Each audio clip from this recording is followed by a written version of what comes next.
When I go to Sacramento, I will pump up Sacramento.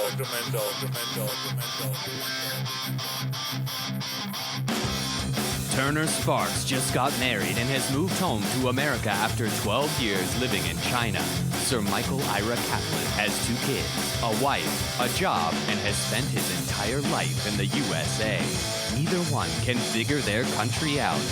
This is Lost in America. All right, everybody, welcome to Lost in America. My name's Turner Sparks. And I am Michael Kaplan. You can find me at turnersparks.com. You can find Kaplan at Kaplan America on Instagram. Also, this show's on Instagram. We're at Lost in America Pod. We're also on YouTube now. We got a YouTube channel. You can watch this. Whatever you're listening to now, you can watch as well. Or if you're watching it, guess what? We're a podcast. You can listen to us. I combed my hair this morning, so watch us. Check it out. Cap's got a great view of Manhattan from his high-rise apartment, his luxury high-rise suite. This is what welfare will get you in America. You get a high-rise. Is living on the dole at its finest. So check it out, everybody. Living on the government's money. Cap, on the podcast today, we have Chino Liao, a fantastic comedian from the Philippines. I met Chino years ago doing comedy at the Hong Kong Comedy Festival, I believe 2015 possibly, but he's also a part of Comedy Manila. He's going to be with us in just a minute. But the reason why we're having him on is there's news out of the Philippines. And as we always say, we're slaves to the news cycle. We go where the news takes us. That's how we decide. Wherever it is in the world. We get into the meeting in the morning, start of the week with the editor, with producer Matt, with the team. Yes. We go over all the big news stories in the world. Pour us a tall cup of coffee. Get out our pen. Get out the cigarettes. Start smoking and we away. say, what happened in the news? Because we're going there. Yeah, what happened in the news this week is Philippines. President Rodrigo Duterte has announced that they're getting a vaccine from Russia. And last I heard, although this might need to get cleared up, he was going to take the vaccine first. By the way, this is months before anyone else, I think, is getting a vaccine. The vaccine's coming. Russia has announced they're done. They case closed. They found a vaccine. It works. I read that they said they've been working on it for 6 years, which is amazing. They're ahead of their time. They knew about the coronavirus somehow. They knew about it 6 years ago. Yeah, which is good for them, you know? Yeah. And they're going to take, and it not only it works, but it's 100% effective. Oh, which is because even in America, like Fauci said, our vaccines are probably going to be about 50 to 60% best case scenario effective. Yeah, but Vladdy Putin over there is 100% effective. He said they're calling. You know what the name of it is? It's the Sputnik 1 or Sputnik 5, maybe. I'm not even kidding. It's Sputnik something. So Chino's coming on in a second to tell us about that. But Kat, before he comes on, what do you know? Let's just start here. What do you know about have you been to the Philippines? Have I been to the Philippines? No. The answer is first off. Any good blowhard, Cap? When someone asks you a question, you ask think about yourself the same I think question. about it. Have I been? Do I forget? Because I've been so many places. I forget where I've been. I got to look at the passport. Have I been to the Philippines? I dated a Filipino girl once. Is that close enough? Close enough. And she, very nice girl. We used to call her Saint Mary though, because she believed in waiting until marriage. So, oh no! And she told me fresh start. She's like, "You'll get used to it. All my boyfriends do. It'll be okay." And then you'll get used. And this is a perfect podcast because yesterday or 2 days ago was the 17th anniversary of the blackout in New York City when we lost power for like 3 days or 30 hours. And I was dating. Chance? I was dating her at the time, and that's when I realized we had to walk up steps because there's no elevator, there's no air conditioning. It was hot as 100 degrees out. No. That's when I realized you can't date a virgin. What am I going to? This is everybody in the city was screwing who was in a relationship, and I was walking up and down steps in the heat and dripping. It was a disaster. So we broke up soon after. Yeah, you can't even because like at least in high school, or whatever, you can watch a movie. Yeah, we couldn't watch a movie. There's nothing you can do with a virgin. It was like the quarantine, but without a Netflix. So yeah, and then I don't want to disparage the whole country. I'm sure there's a lot of easy women. We'll find out. But my experience. I know a few things. One thing I know is Manny Pacquiao's a senator. Oh right, of course, and a great boxer, which I like. So I like my senators to be people who get hit in the head for a living. Yeah, well, he didn't get hit a lot. He was quick. If Ricky Hatton is your senator, you're in trouble. But he beat the crap. Buster Douglas for California State Senate next year. Hey, I mean, at this rate, that could be where we're going next after Trump. But yeah, so that's one thing. And he's because he was going to retire from boxing, I think, to like just be in Congress there. He was too busy, and then he came back. So that's There's something else I know that I've been. By the way, I've been there a few times. I've been to the Philippines. I performed comedy. I think Chino might not remember this, but we were on a show together at a barber shop in I want to say Quezon City, if I'm pronouncing that right. And anyway, but this is what I remember is that, do you know this, Kaplan? That there's every single fast food restaurant we have in America, they also have in the Philippines, but they have more American fast food restaurants than we have in America because they still have Shakey's Pizza.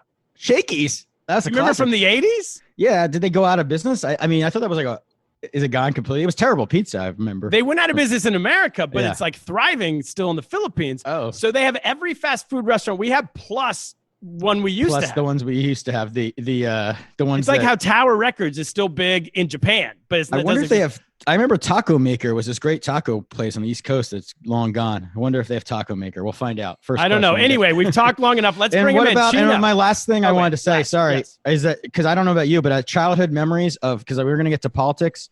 I just remember Marcos and all the shoes. That was that had like a burned image in my head of like the crazy amount of shoes and handbags.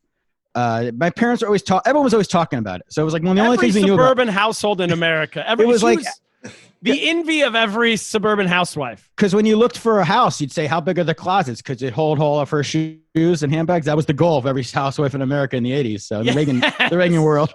So that's the other thing I remember. As far as we know, their government went from the lady with the shoes to Manny Pacquiao. Fast forward to Duterte. to Duterte. That's it. That's the American knowledge. So we're going to find a little more out, hopefully. So Chino, what did we get? Welcome to the show, dude. Yeah, welcome. Hey, thanks for having me, guys. You got a bunch of it correct. Kaplan that lucked out with the waiting till marriage lady. A lot of loose women. You should drop by and I can show you where they are. Okay, that's my wife. Yeah, find you a Filipino wife. Why not? But in essence, you guys have got everything right. Yeah. Manny Pacquiao is actually a senator, and supposedly he is running for president in 2022 when we have our next elections. Yeah, he's one of the top dudes suspected to run.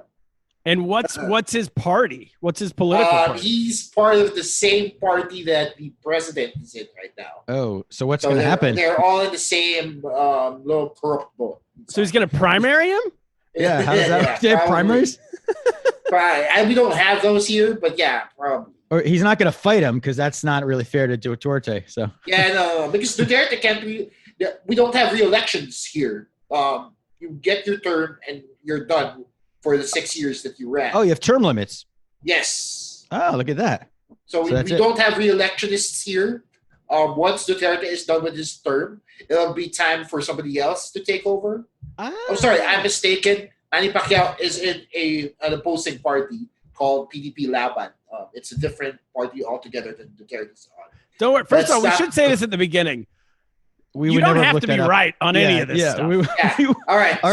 Don't worry about the facts. The same party. But that's good. I like that you corrected. So now we don't have to. So I gave you a random political party that you don't care about. It sounds right. You just make it up. Yeah, it sounds right. Yeah. So Chino, right off the bat, Duterte is this his second? You get 2 3-year limits, 3-year terms? No, you get 1 6-year term. 1 6-year term. Yes. We should do that. Some people have talked about us doing that because then you wouldn't just have a president who just runs for re-election and they actually just do what they want to do. So that's it. Look at that. Good idea. I think you can only run for re-election if you were the vice president and came in as president, because Gloria Macapagal Arroyo, another former president, that did that and used that as an excuse. Like, I didn't get my full 6 years. Hold on, let me get another shot.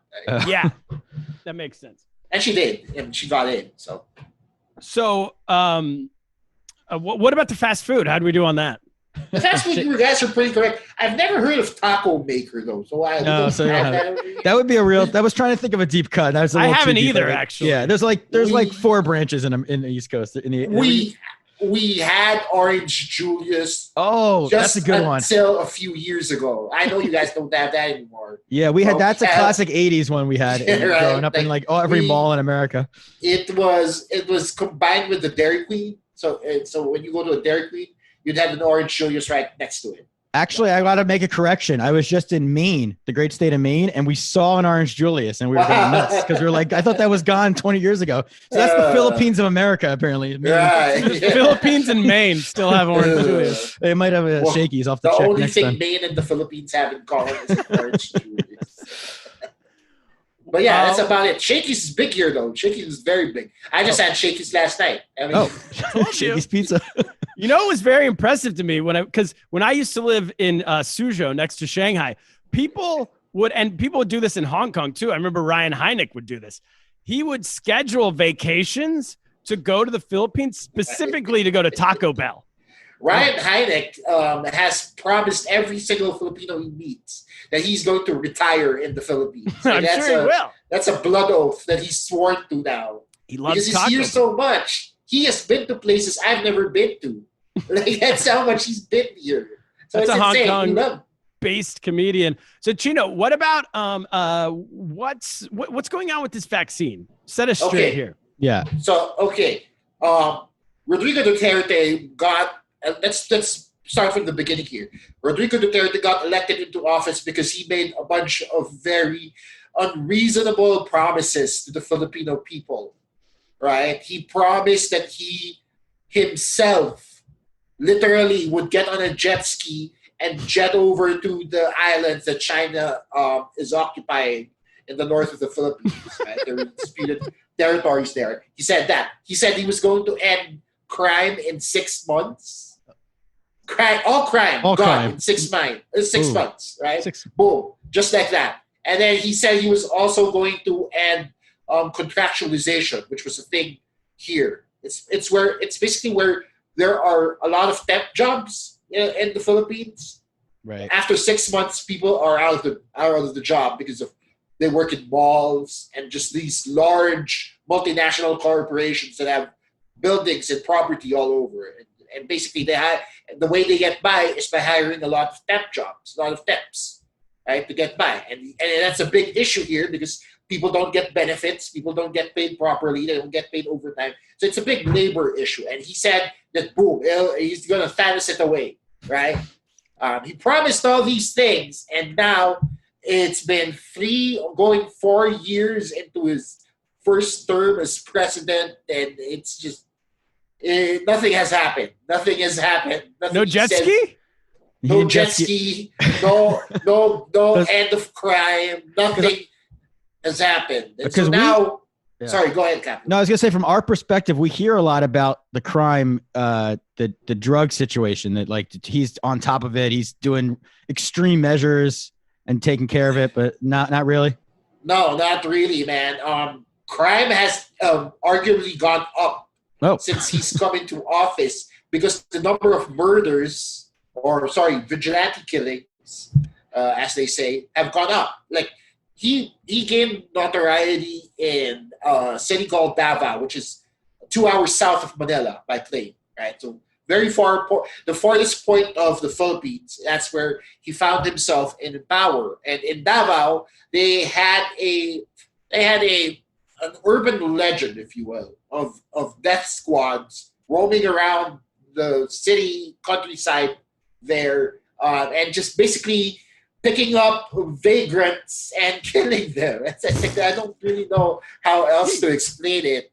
That's vigilantes, you mean? Yeah, the vigilantes exist over in that part of the country. And so when people heard that this man, this badass from the southern part of the Philippines is running for office, they immediately just grabbed onto it because everybody just wanted an extreme measure all of a sudden. Like they wanted something drastic to happen right away. And so that's why when he came into power, a lot of just innocent, impoverished people started either going missing or ending up dead. Really? Because the vigilantes thought they had they could do what they want now. Right. It was the name of getting. Exactly. It'd be all over the news. there are a bunch of articles online, and I can send you the links if you want, of people just ending up dead with wrapped in tape with like placards that I know this isn't very funny, but it's like wrapped in tape with placards that say I'm a drug dealer. That's why I'm dead. And it happened more than once. But yeah, and you're saying it wasn't accurate? And so it wasn't accurate because it was just indiscriminate. They were just going to pick up the first. They were just going to pick up the first person they see. There was a 16-year-old boy. He was one of the first people who got killed by this whole wave of vigilantes, who supposedly was just walking home from school. And he got picked up by the cops. And then after that's the last week they heard of the kid. And the next day they found his body. Wow. So it's just is there a rapid specific wave of violence. Chino, is there a specific type of person or group or religious group? Are they targeting a certain type of person, or it's literally anyone? So far they're looking to put the point on the poorer part of the population. Okay. The Philippines is a very poor country. The disparity between the rich and the poor is massive. So there are people who are going to end up at the other end of the barrel. People are gonna get the shorter end of the stick, if you will. But at the same time, this was just so drastic, just a massive wave of just eliminations of people just ending up dead. And what was going on right before Duterte came in? Because a lot of times things have to be so bad in a country for people to feel like we need this. Okay, here's the funny part. The president before him ran under the Liberal Party, which I suppose could be compared to the Democrats in the United States. And he was very progressive. He lowered taxes. He tried to eliminate debt. That was one of his platforms. He wanted to make sure that the Philippines was debt-free by the end of his term, or as close to debt-free as possible. So because you don't get re-elections here in the Philippines, when his term was over, they needed to replace him with another dude. Unfortunately, the guy they replaced him with wasn't as popular with the Filipino people because of certain issues. And so when people found a polarizing figure like Rodrigo Duterte, Filipinos are very fan-based people. We're very fan-based people.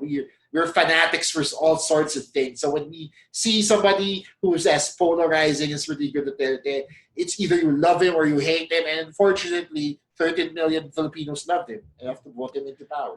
Was Duterte known beforehand? Like, was he? Yes. Like I said, he was a mayor. Okay. In Davao City, which is the Mindanao, which is south of the Philippines. Well, I think that's not just specific to the Philippines. This idea that people love a strong figure. Clear in America, we've some people have followed that. I mean, you guys have Trump. So. I think here, Russia, China, Philippines, well, Russia, they don't really have UK. I mean, there's countries around the world that people are now, people are taking over. But so crime wasn't a big. It wasn't like people were like, we need to. It was bad, but it wasn't drastically bad. Like I wasn't in fear of my life, Right. Like I wasn't afraid to go outside. Where do you live, Chino? I live in Quezon City, which is a municipality of Metro Manila. When you say Manila, you actually are talking about Metro Manila, which is 12 different cities, all crumpled up together. So Quezon City being one of those 13. That's where we did the show. Right, exactly. In a barbershop in Quezon City. I can't believe you remember that. Barbershop. That's so random. I barely remember that. I'm so random. This was what was amazing. There was the show, and there was maybe like 15 comedians on the show, I think. It was a lot. Right. It was long. It was a few hours. Yeah. And there was probably 30 people there for the show. Like it was which filled it up, 30 or 40 people, pretty packed. But then also in the middle of this show, basically, Kaplan, just imagine a regular comedy show, but also people are still getting their haircuts the whole time. That's amazing. They didn't shut down the barbershop to have the show, but they just had the show around. But the barbers have their own shtick. You know, you're getting in the way of the barber doing his stuff. I mean, my barber's hilarious. Showing them up. Chino, I also remember most of the comedians doing it in English. I was the only Ryan Hynek and I, he's another American. He lives in Hong Kong. We were the only non-Filipinos on the show, but most of you guys did it in English. But then I remember Alex, Calleja did it in Tagalog. Right. And it was this crazy. And then some people did it in a mixed language back and forth. Right. Yeah. You know? Well, I mean, that's because you guys were there. They wanted to cater to you guys. Is that why it was some people in English? That's why that's why most of it was in English. Like, really? Cater to the comics. It happens that whenever we see a foreign face in the crowd, because 90% of our shows are always filled by local audiences. We rarely, I'd even go as far to say that 99% of our audiences are Filipino. I mean, it was 100%. The audience was 100% Filipino. Except for you. Yeah, except for you guys. Except for us. So you were the 1% in the audience. So that whole thing was orchestrated for us. Yeah, they wanted you to have a good time. It's very great. Pretty much. Nice people. Ryan and I kept saying to each other, we were in the back, and I was like, Ryan, I get that the audience speaks English and that the comedians speak English, but why not just do the whole show I get why we have to do it in English because we don't speak the language, you know? But wow, that's fascinating. So people were almost also, around the time you guys came in, a lot of us started out as English comedians. Right. So essentially, that's how we were taught. That's how we were trained to do. And it's only till a few years ago, that we started transitioning to pure Tagalog sets. Oh, okay. All right. Yeah. So, and now you have two sets. You have like an English set and Tagalog. Pretty much, yeah. Yeah. I remember Alex was the only one who did it in pure Tagalog, and he just destroyed. Yeah, he does that. He tends to do that. Yeah, he tends to do that. Interesting. So, okay, so back to Duterte. So then he takes over. So now, let's get to this vaccine. What's been going on? Okay, so apparently the vaccine coming from Russia hasn't even gone through stage 3 testing yet. Yeah. So it's massively untested and unproven. It's like the jet ski of right, exactly, right. And the president, and this is why I bring up all those other things, because the president says he's going to be the first one to take the shot, right? It's going to be tested on him first. On national TV. On national, because it's never going to happen. He just says things and people just latch onto it. Okay. Yeah, because fanaticism around him. It's ridiculous. Because he's going to make Trump jealous, because Trump thinks he's got this great relationship with Putin. He's going to want that vaccine first, too, here. So really showing him up, the Philippines. Do you guys have a relationship with Russia in general? Or? We have a relationship, supposedly, with Russia and China. When Duterte came to power, he didn't budge when China started taking over the islands in the northern part of the country. Supposedly, that territory was disputed by Vietnam, ourselves, Malaysia, and China. Right, so the South China Sea we're talking about. Right. Yep. And there are a group of islands right there. I forget what, near towards the Marianas Trench, right? That are supposedly under Philippine territory. They're part of the Philippine Economic Zone. However, China says they're part of their economic zone, and actually claimed that the Philippines was a part of China now. Look at that. It's a whole other thing, man. China is also another big linchpin in Duterte's presidency, because when he came to power, a lot of Chinese businesses, industry, even the whole population started to grow here in the Philippines. And we started getting more Chinese tourists here. When the coronavirus was happening, he didn't want to block Chinese tourists, even if that's where the supposed epicenter of... So he doesn't call it the China virus? Yeah, he doesn't call it the China virus. He welcomes the China virus. Oh. he even said that China was going to help out when this thing happens, right? He said that China was going to hook us up with a vaccine of their own. Oh, they were the first choice before Russia. Yeah, before Russia. Does he plan on, because I also read something that this was going to be, he's hoping the vaccine's going to be free from Russia. Right. Like it's coming for free. Well, it doesn't work, so it can be free. I mean, for all we know, the vials just have vodka. Yeah. Little things of vodka. They use it for everything over there. Yeah. And then they shoot you up with it. Because Russia's known for their medicine. Yeah. Is that the plan, though? Is it that like, oh, well, whatever country gives us a free virus, a free vaccine? Yeah, we'll take it. So a while back, last year, a few years ago, the dengue fever vaccine. Dengue is a disease you get from mosquitoes. For those of you that don't know. It's a big problem here in the Philippines because, like I said, a lot of us are very impoverished, not very well off. And so mosquitoes come, they bite you, you get the dengue fever, and then you possibly die. Like, it's very serious. Right? So Dengvaxia was a vaccine supposedly guaranteed to help stop the dengue fever. However, the people who got injected with the Dengvaxia vaccine, because it was largely untested, got even worse, and a lot of them perished, fortunately. Now, that vaccine also came from Russia. And whenever something like this happens, where they say that, oh, Russia's going to hand off free vaccines for all of us, just so they're essentially saying they're going to test the vaccine out of the entire country. Yeah, fool me once, huh? Yeah, guinea pigs, basically. We're essentially Filipino guinea pigs. Yeah. That's what's happening. Once bitten, twice shy, huh? Right. It's I don't think that's a good idea. It's not. You should hold out for an American or a British or some other country's plan. Do you think it's an economic issue? Like, because as Kaplan was saying off air, we were talking about this before the podcast started, but certain countries can afford to, are people still on, are people get on a lot of the country on welfare like it is in the U.S.? Or is the government paying people to stay at home? Is the government running out of money? What's going on? Okay, so I'm just going to make it easy and say corruption's a big problem here. Yeah. Corruption's a big problem here.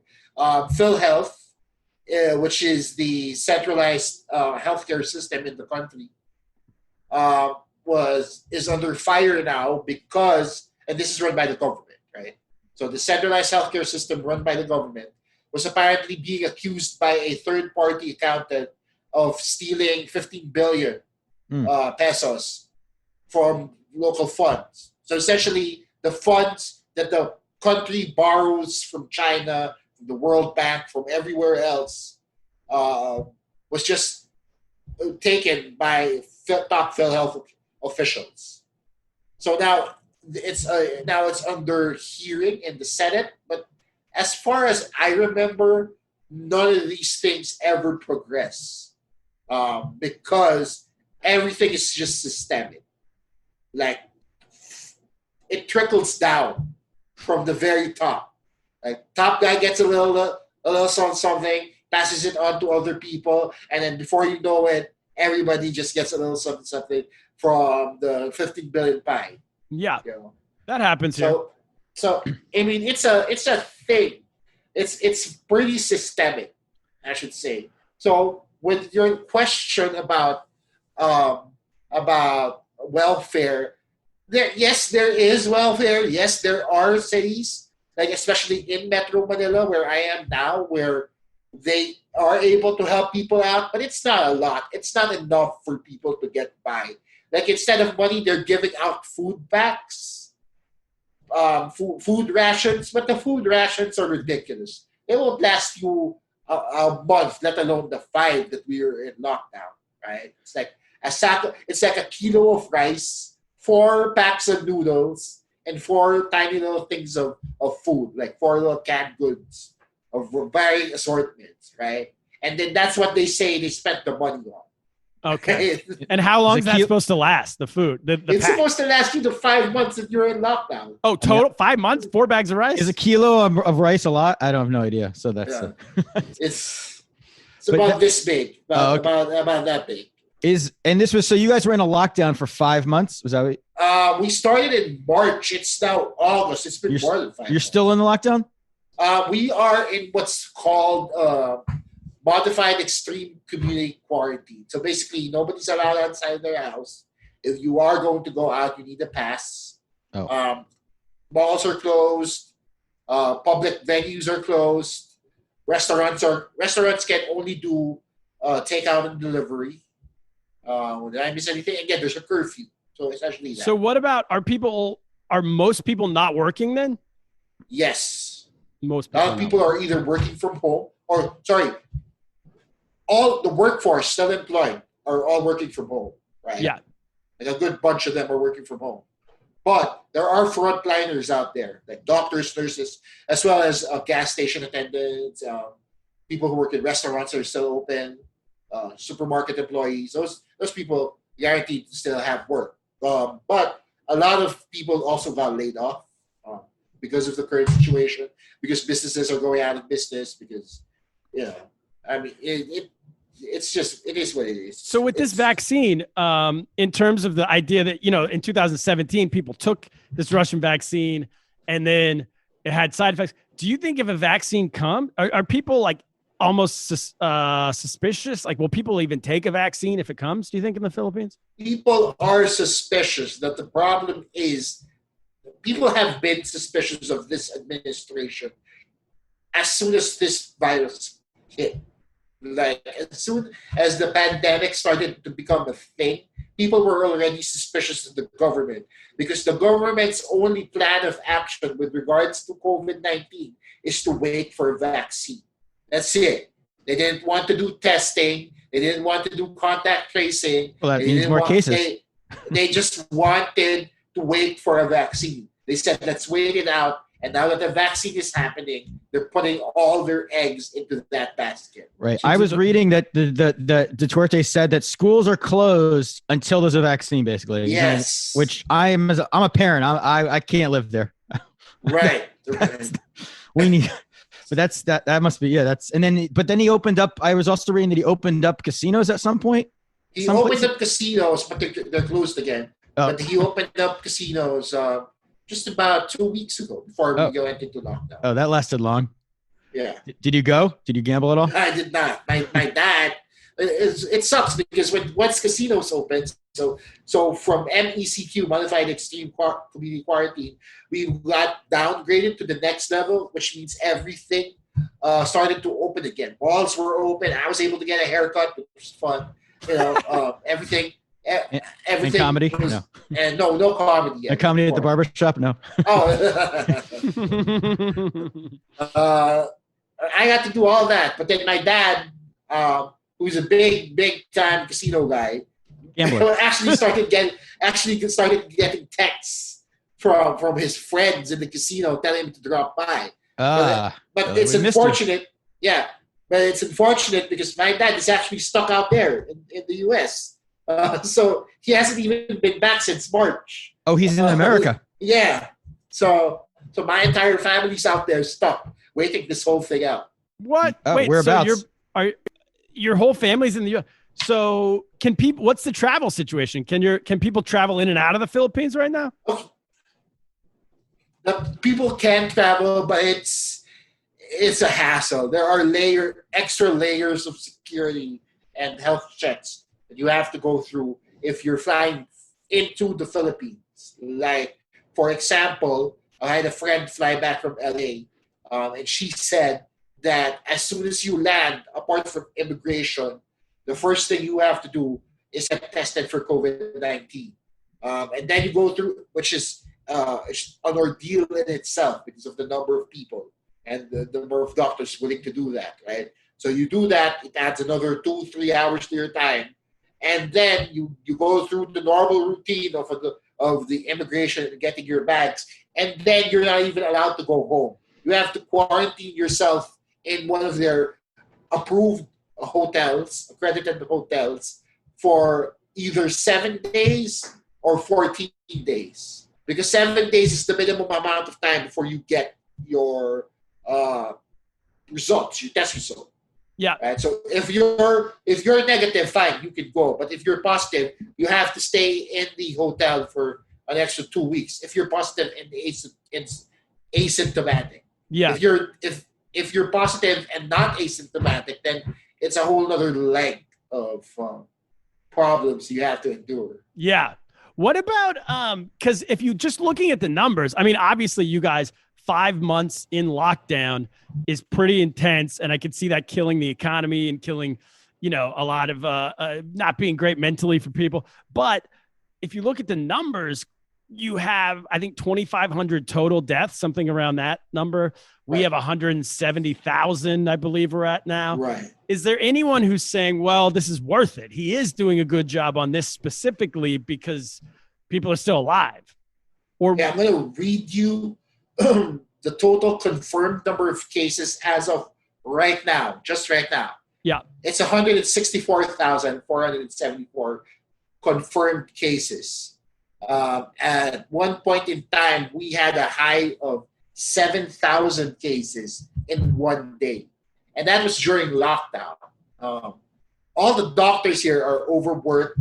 They are all tired. Some of them have passed away because of this virus. It's a very ineffective way to go about a catastrophe.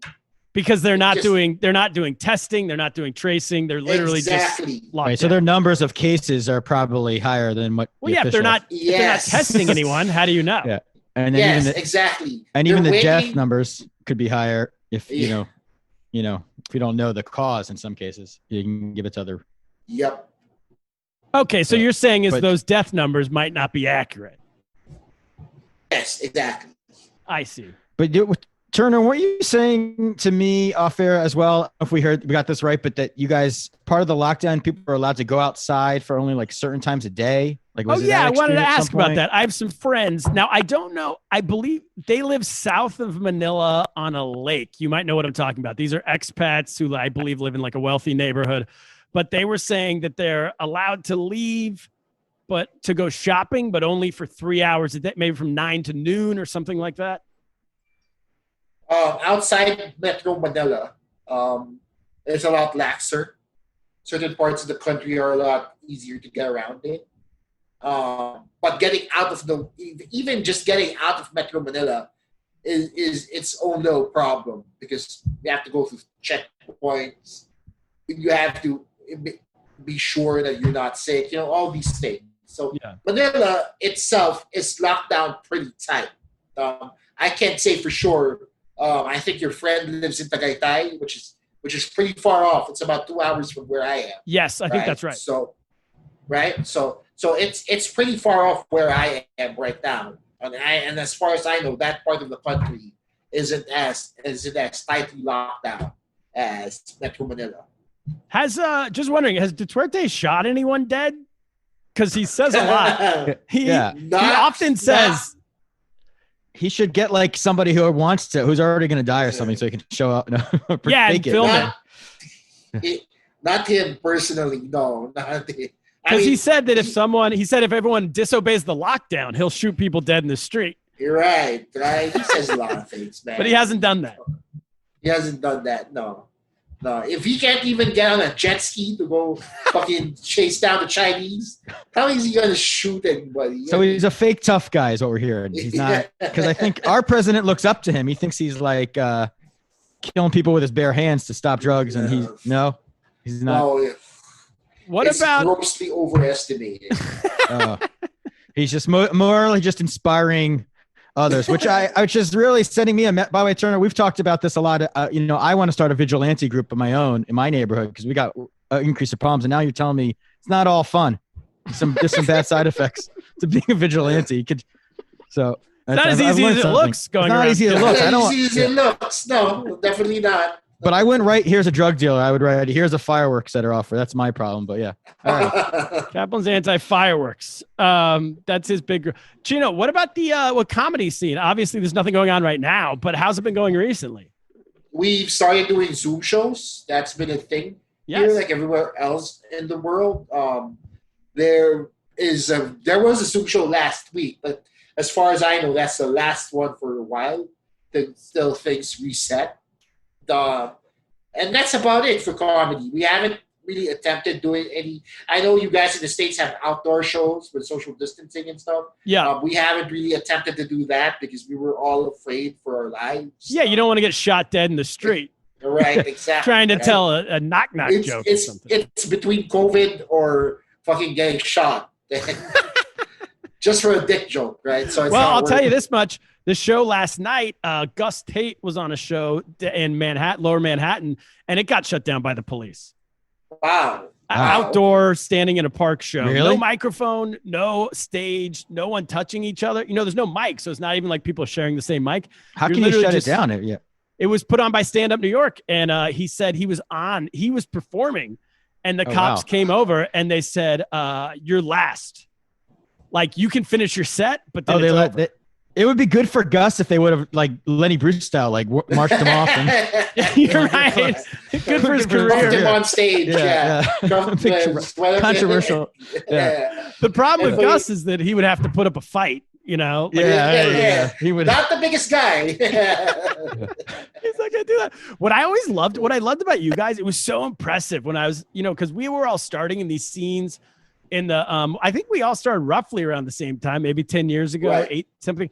And in all of our scenes, they were these expat scenes. We were performing for other expats, but we were also in countries where we weren't, like in mainland China. There was no thought that we could get on TV or something.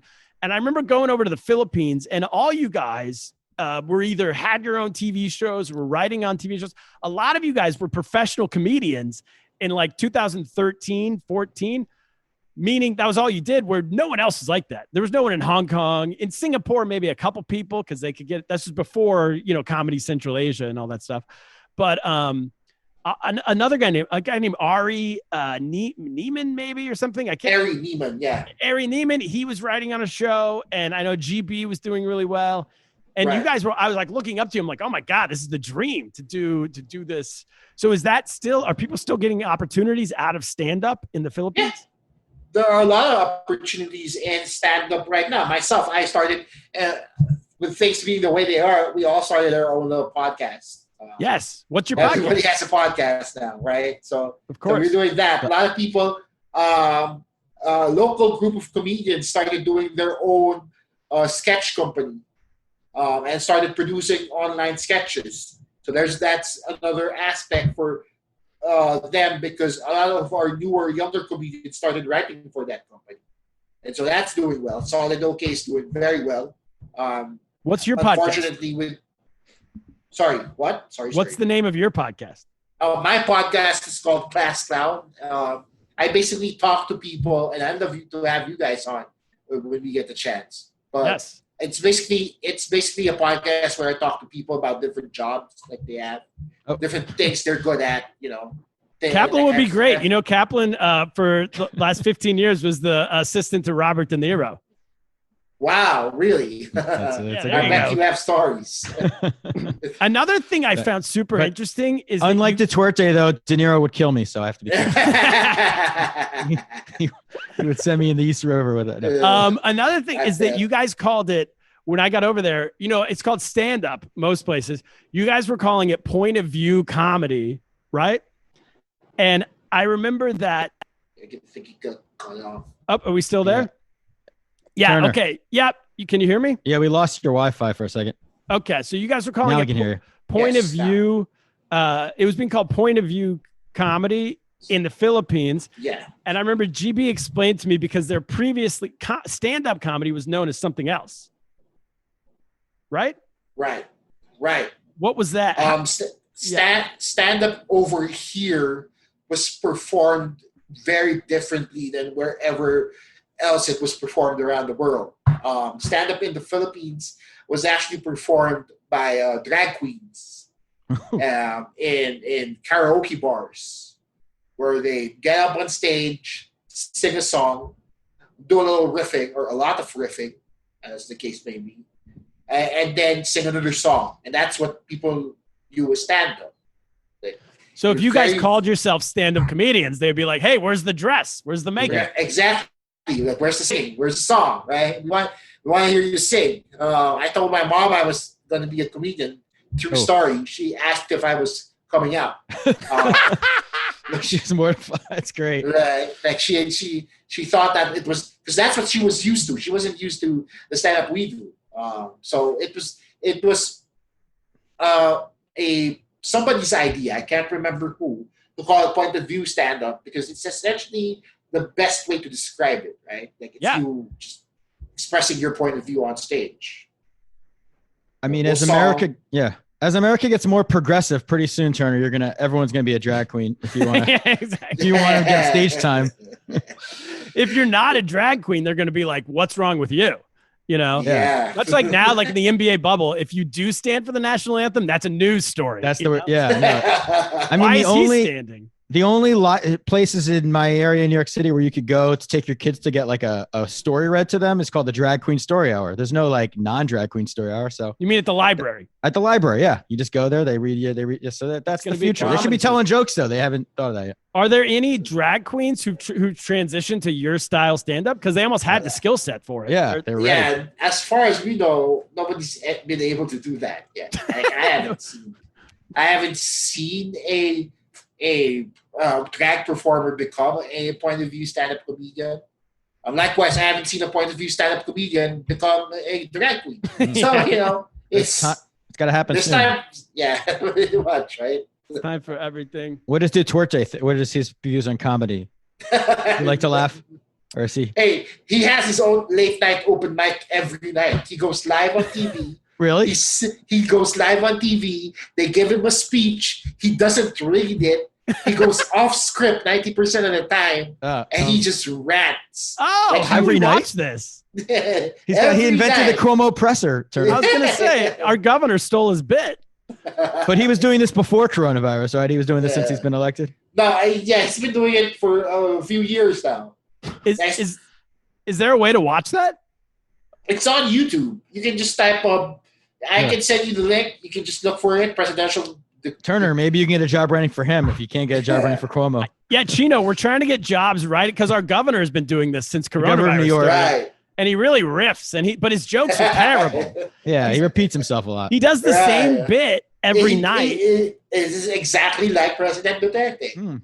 But here, I don't know how it works for Duterte, but here, the jokes land the first couple times he does it, but it's the same journalists at the news conference. So after a while, the jokes stop landing, and he doesn't understand why. He's confused. It's like because they've heard your material before, so he needs new writers. So we want to go right for him. They should fire President Duterte's punch-up guy because this dude is no jokes whatsoever. Just a lot of insults and cuss words being flung. He goes blue. Like how when you get like a drunk first-time open micer that just rants. Yeah, it's him, except he's the president of the country. That's what it is. All right. Oh my God. And he does them now. Does he do them over Zoom now or anything? Or is he? Okay. So here's an interesting development. So every night he does these things. He actually meets with his entire cabinet, and as of last week, I believe, one of the cabinet members tested positive for COVID. Ooh.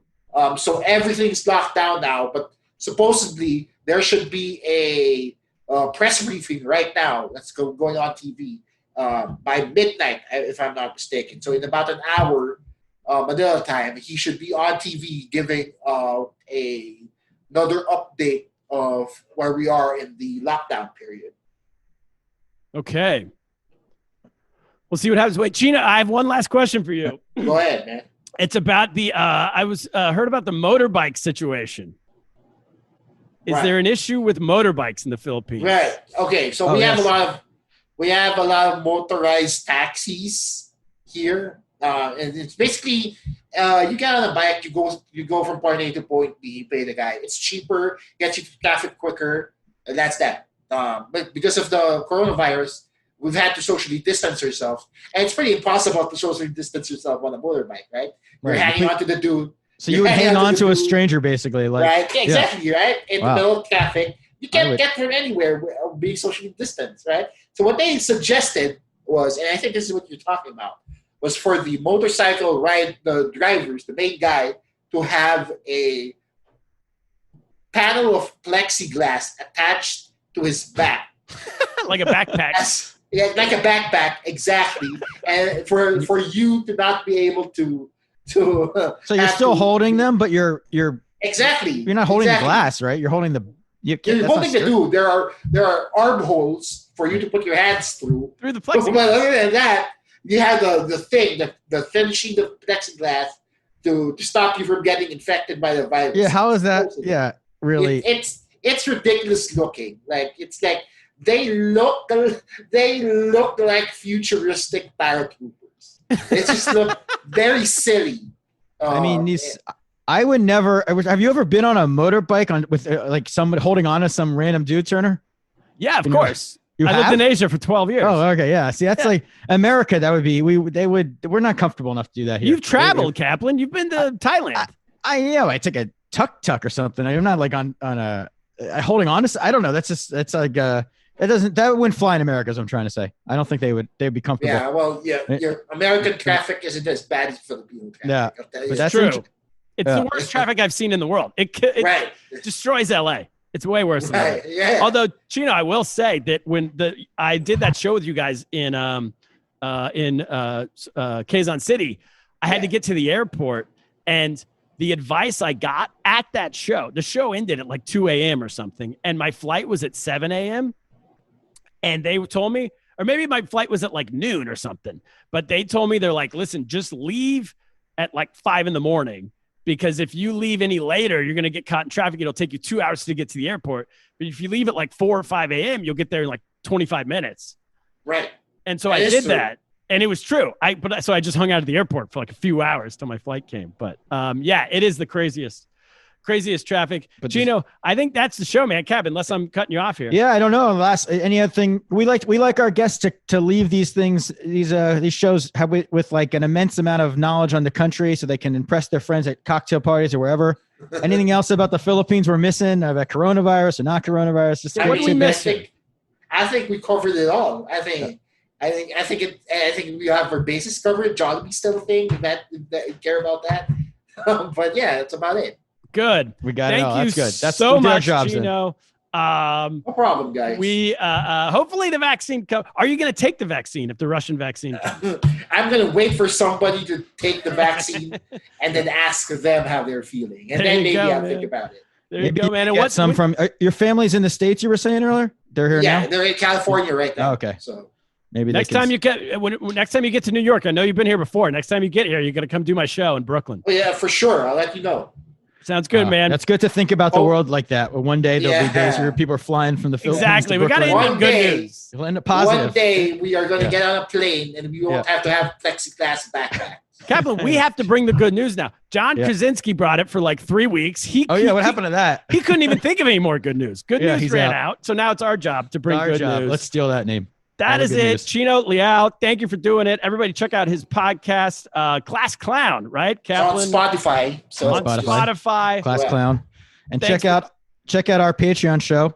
People. Yes, of course. Lost in America. Do this. So it's we do this every Monday. This is Lost in America. And then every Tuesday, 3 to 4 extra days a week. It's just Kaplan and I doing live from the bunker. You go to patreon.com/LostInAmerica or go to lostinamericapod.com. It has all the information there. Plus, you can subscribe to this podcast. And that's where you find out more about my vigilante. This week, I got a whole vigilante storyline we're going to be getting to. He's chomping at the bit to talk about. Yeah, so I'm inspired a little bit. I'm gonna reassess things from this interview. I'm glad our poverty can inspire something. Exactly. In the world. That's what we're all about. So anyway, Chino, thanks for doing it. Cap, what should we do? Guys. We should. It's about time we get lost. Get lost.